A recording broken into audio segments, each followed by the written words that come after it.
Morning, children. Welcome to history session. I am Poonam Zakmi. Today we are going to start the topic China. In the previous slides we have done Japan. So this is another country of East Asia which we are going to start. So today we will do about China.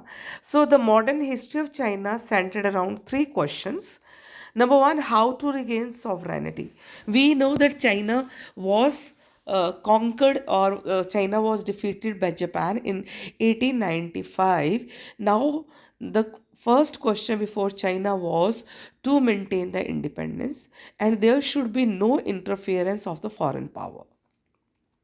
Second, how to end the humiliation of the foreign occupation.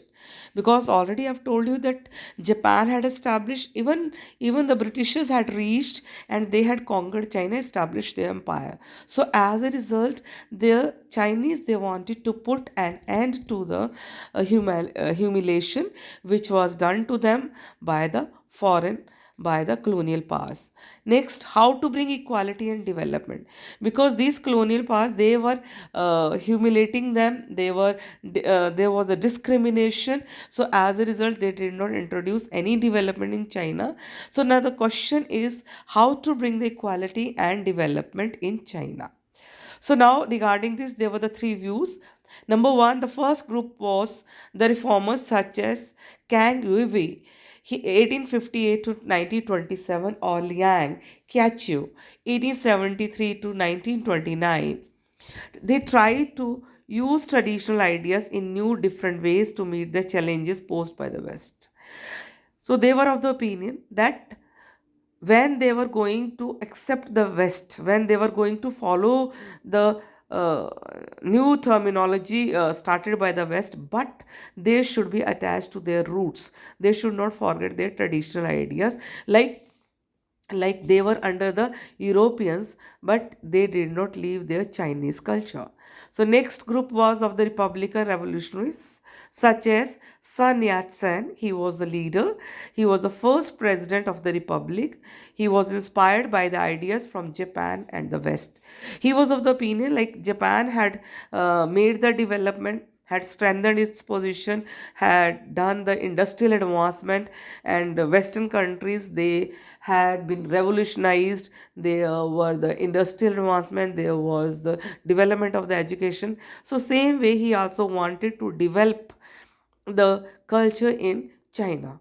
The third group was of the Communist Party of China. So that wanted to put an end to the age old inequality. So whatever the inequalities were there in the China, they wanted to put an end. And secondly, also they wanted to drive these foreigners out of the country. They wanted to make their country independent from the colonial rule. So as a result, they started establishing the republic. Then the Manchu Empire was overthrown and the Republic established in 1911 under Dr. Sun Yat-sen. He was the nationalist who fought for the independence of China, who is regarded as the founder of modern China. Dr. Sun Yat-sen, he came from a poor family and he studied in missionary school where he was attracted to democracy, Christianity, and studied medicines, was greatly concerned about the fate of China, because he Dr. Sun Yat-sen's program was based on the three principles, that he wanted that there should be the growth of the nationalism in China. So, as a result, he wanted to put an end to the Manchu dynasty. Secondly, he also wanted to establish the democracy where the people should be given the right and there should be the establishment of democratic government. Then, third, the socialism, regulating capital and equalizing land holding. So, only then they would be able to make the development in the agriculture and industry. So, as a result, he had given the stress on socialism. Thank you, dear children. That's all for today.